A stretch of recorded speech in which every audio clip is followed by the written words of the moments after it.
자, 그러면 이제 준비하고 우리 시작하도록 할 텐데, 자기 차례가 되면 음소거 버튼 잘 해제하시고, 그 조정만 좀 신경 써서 잘 해주시면 좋을 것 같고요.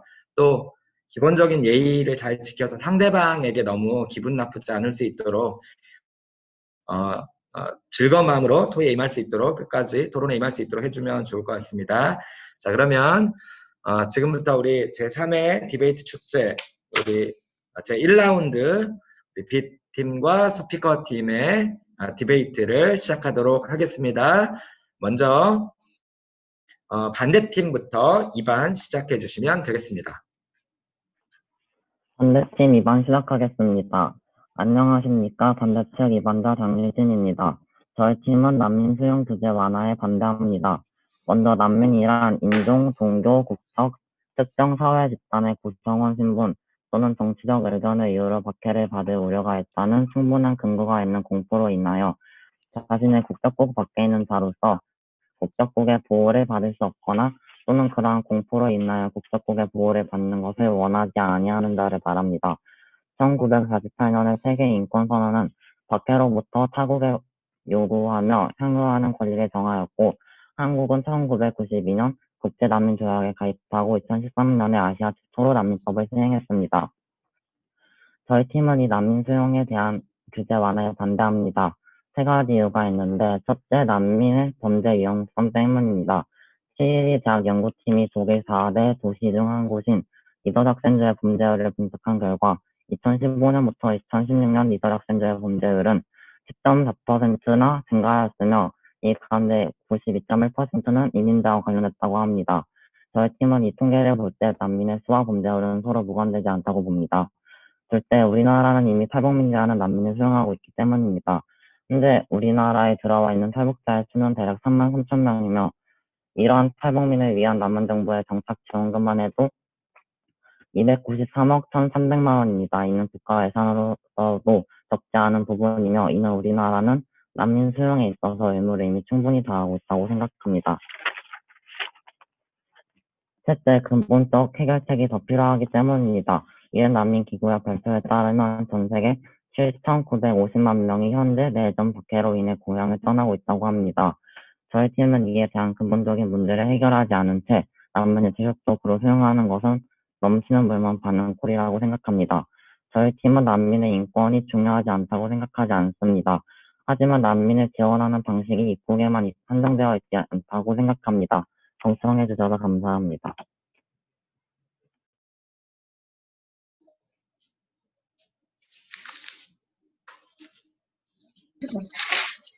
안녕하세요. 저는 찬성 측 입안을 맡은 김학영입니다. 토론을 시작하기에 앞서 난민을 정의하도록 하겠습니다. 난민법 제2조 조항에 따르면 난민이란 인종, 종교, 국적, 특정 사회 집단의 구성원 신분 또는 정치적 의견을 이유로 박해를 받을 우려가 있다는 합리적인 근거로 자신의 국적국 밖에 있는 자로서 국적국의 보호를 받을 수 없거나 그러한 공포로 인하여 국적국의 보호를 받는 것을 원하지 아니하는 자입니다. 저희 측은 우리나라의 난민 입국 규제를 완화해야 한다는 주제에 찬성합니다. 이에 대한 근거로 첫째, 인도적 차원에서 규제를 완화해야 합니다. 유엔 인권 선언은 모든 사람은 생명권과 신체의 자유와 안전을 누릴 권리가 있다고 말합니다. 누가복음 15장에 등장하는 사마리아인은 자신을 멸시하던 유대인이었지만 그가 고통받는 사실에 초점을 두어 그를 도왔습니다. 우리나라도 난민에 대한 종교적, 문화적 색안경을 벗고 난민들이 고통받고 있다는 사실에 초점을 두어야 합니다. 하지만 우리나라는 난민들의 고통에 공감하는 것이 아니라 단지 동아시아 최초의 난민법 제정국이라는 타이틀만을 내세우며 실제로는 높은 진입 장벽으로 난민의 손을 잡아주고 있지 않습니다. 둘째, 우리나라는 사전심사 제도를 통해 난민 신청 자체를 막고 있습니다. 난민법 제6조에 따르면 법무부는 출입 국항으로 도착한 외국인에 대해 7일 이내로 난민 인정 심사에 회부할지를 결정해야 합니다. 불회부 결정이 되면 강제 송환을 하거나 소송을 제기해야 합니다. 난민인권센터에 따르면 난민 심사 회부율은 2017년 10.6%, 2019년 약 10%로 매우 낮습니다. 이에 유엔 난민기구는 난민 인정 심사에서 다뤄져야 할 상당수의 질문들이 사전 심사에 포함되어 있는 점을 지적하며 단순화할 것을 권고하였습니다. 그럼에도 불구하고 2019년 법무부가 발표한 난민법 개정안을 보면 오히려 심사 대상을 출입국 관리소로 신청한 이들에게까지 확대하겠다고 했습니다. 심사의 문턱은 높은데 충분한 조사 없이 결정을 내리고 난민 협약의 강제 송환 금지의 원칙을 무시하는 사전심사 제도는 우리나라가 난민에 대한 배척이 얼마나 심각한지를 보여줍니다. 셋째, 탈북자에 비해 난민에 대한 규제를 완화하지 않는 것은 이중잣대입니다. 국제적으로 탈북자들은 난민으로 규정되며 다른 나라의 난민들과 같은 심사를 받고 있습니다. 또한 유엔의 난민 정의를 따라 탈북자들은 난민으로 인정하고 있습니다. 반면 우리나라에서는 탈북자 입국에 대한 심사가 없으며 북한 이탈 주민, 즉 세터민으로 바로 인정하고 보호하지만 타국 난민이 입국했을 때는 1차적으로 출입 국항에서의 심사 회부 절차를 거쳐야 하며 통과율이 0.3%인 1년 내지 3년간의 난민 심사 과정을 밟습니다. 또한 이 과정에서 보편적인 삶의 질을 보장받지 못합니다. 이와 같이 난민에 대한 규제를 완화하지 않는 것은 난민에 대한 이중잣대이며 한 민족과 타국 난민을 구별하는 것은 일종의 차별입니다. 이러한 근거를 바탕으로 난민 입국 규제를 완화해야 한다는 주제에 찬성합니다. 경청해 주셔서 감사합니다. 입론에 대한 전체 교차 질의 시작하도록 하겠습니다. 반대 측 질문하겠습니다. 방금 이중잣대라고 하셨는데, 그리고 인도주의적 차원으로 받아들여야 한다고 말씀하셨는데, 문재인 집권 시절 조선일보에 따르면 정착 북한 지원 이탈 주민의 정착 지원금으로 약 193억, 유해 빚 5천조라고 합니다. 국가적 과제들을 뒤로하고 난민이라는 새로운 과제를 끌어안는 것은 국가의 정치적 고립을 일으킬 것입니다. 이에 대해서 어떻게 생각하십니까?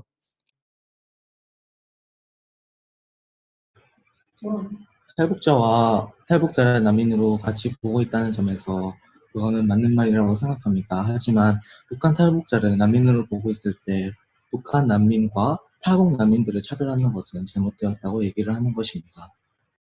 저희 측 교차질을 시작하겠습니다. 아까 테러리스트들을 예시로 들어주셨는데 2019년 기준 가장 높은 경거지수를 기록한 국적은 비이슬람권인 몽골이었습니다.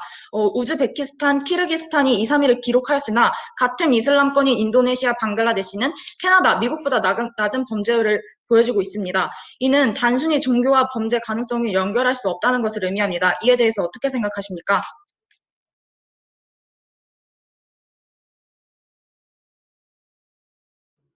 출처가 어딥니까?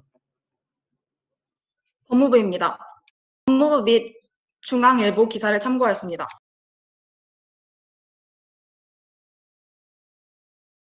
이어서 질문 드리겠습니다. 북한 탈북자와 타국 난민의 대우가 다른 것을 어떻게 생각하십니까? 그것은 혈연 관계에 있다고 생각합니다. 일단 먼저 북한과의 관계에 있어서는 형제지간이고 한 민족이기 때문에 민족성을 위한 조약 체결입니다. 네, 하지만 유엔에서 탈북자들을 난민을 규정하고 있고 탈북자들은 난민의 정의에 의해서 난민인데 이들이 단지 우리와 북한에서 왔다는 이유만으로 난민과 차별한다는 것은 일종의 차별이라고 볼 수 있는데 이를 어떻게 생각하십니까? 먼저 그것은 구분이라고 생각합니다. 그리고 저희 측 글자질이 질문하겠습니다. 난민은 위험하지 않다고 말씀하셨는데 난민은 먼저 불특정 다수입니다.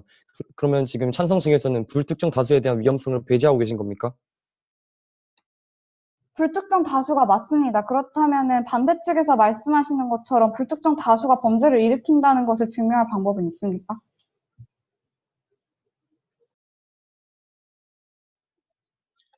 저희 측 교차질을 하겠습니다. 근본적인 문제가 해결이 되지 않았기 때문에 입국 규제에 반대한다고 말씀을 하셨는데 그럼 결국 근본적인 문제가 해결이 된다면 입국 규제를 완화해도 된다라는 말로 이해했습니다. 이에 대해서 어떻게 생각하십니까?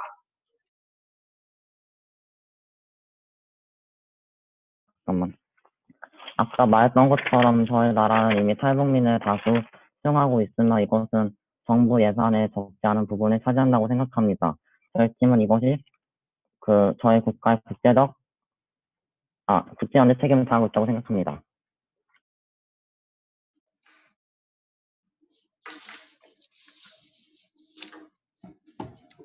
자, 그러면 반박 시작하도록 하겠습니다. 반박 발표자들, 네, 발표해 주세요.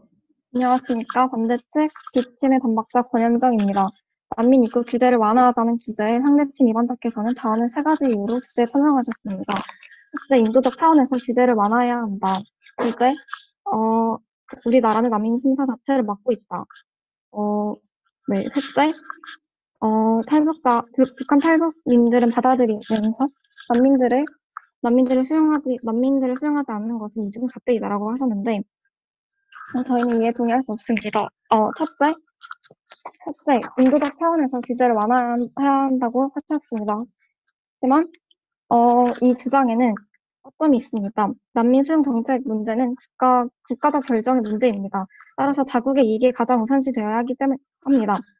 국이 구체적으로 국민의 이익을 위해서는 난민 수용에 대해 반대하는 것이 타당하다는 것이 확신입니다. 또 난민 입국 규제를 완화하는 것, 수용하는 것에는 한계가 있습니다. 난민들을 국가에 들일 시 국가는 자국민의 이익을 우선시해야 한다라는 규칙이 어긋날 수 있기 때문입니다.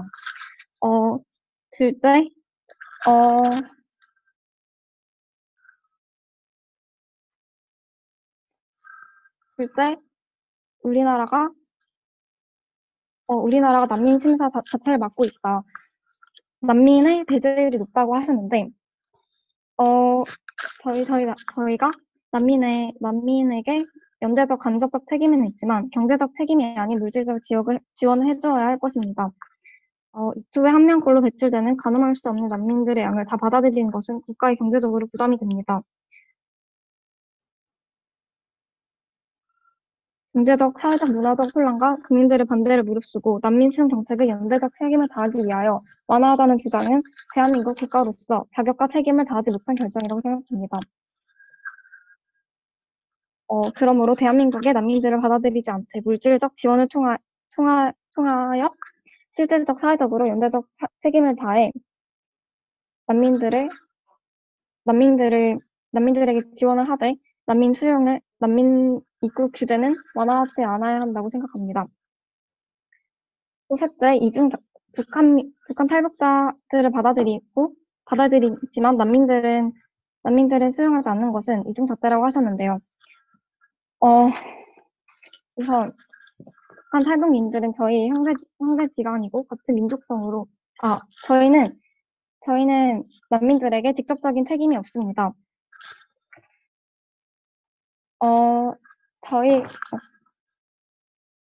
저희 난민협약은 대한민국이 준수하겠다고 약속한 국제법상 조약이지만 상기하듯 난민 인정의 기준과 절차는 각 채약국의 선택에 맡기고 있습니다. 쉽게 말해 누가 난민인지 이들을 어떻게 대우할지 결정하는 과정은 전적으로 각국 정부의 고유 권한이고 이는 유연하게 먼저 국내 문제를 고려할 권한이 있다는 뜻입니다. 국가의 1순위 목적은 자국의 부강과 외국에서 자국민을 안전하게 보호하는 것이고 이에 말한 우리나라의 여력을 보았을 때 난민 구제 완화는 아직 지켜봐야 할 사항이라고 봅니다. 감사합니다. 네, 안녕하세요. 저는 찬성 측 반박을 맡은 박태빈입니다. 먼저 반대 측 충분한 교차 질의와 자료 제시를 해주신 점 감사드립니다. 특히 난민과 관련되어서 역사를 정리해 주신 점이 인상 깊었습니다.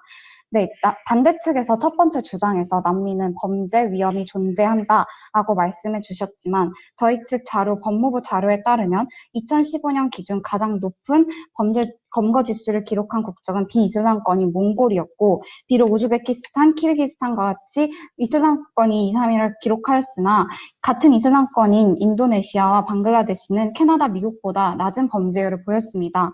그러므로 불특정 다수인 난민이 꼭 범죄를 일으킨다라고 연결시키기에는 비약이 있다고 판단됩니다. 두 번째 주장에서 탈북민을 수용 중이기 때문에 우리는 우리의 의무를 다하고 있다라고 말씀해 주셨지만 유엔에서는 탈북자들을 난민으로 인정하고 있고 다른 나라의 난민들과 같은 심사를 받고 있습니다. 우리나라에서는 탈북자 입국에 대한 심사가 없고 북한 이탈 주민, 즉 세터민으로 바로 인정하고 보호합니다. 이는 한민족과 타국 난민을 구별하는 일종의 차별이라고 볼 수 있습니다. 세 번째 근거에서 근본적인 문제를 해결해야 한다고 말씀해 주시면서 난민에 대해서 입국 규제 완화가 아니라 근본적인 문제를 해결해야 된다고 말씀해 주셨는데 내전뿐만 아니라 인종, 종교, 특정 사회 집단, 정치적인 이유로 난민들은 실향민이 되고 난민으로 인정받기 원합니다. 그렇다면 이 문제들이 매우 국가의 내부적인 문제이고 이러한 다양한 문제들을 근본적으로 해결하기란 지금 현 상황에서 매우 어렵습니다. 반대 측이 제시하시는 해결 방안은 무엇인지 제대로 설명되지 않았다고 판단됩니다. 이러한 근거들로 저희 측은 난민 입국 규제를 완화해야 한다라는 주제에 찬성합니다. 또한 이 난민 입국 규제 완화는 이러한 문제들, 말씀해주신 문제들을 충분히 해결해야 할 수 있을 만큼 많은 이점을 갖고 있다는 것을 다시 한번 강조하고 싶습니다. 네, 이상으로 발제를 마치도록 하겠습니다. 감사합니다.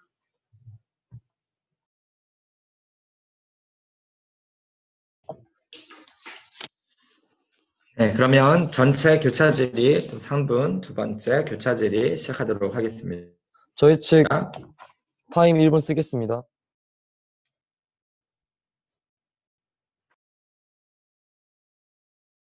1분 동안 작전 타임 시작하도록 하겠습니다.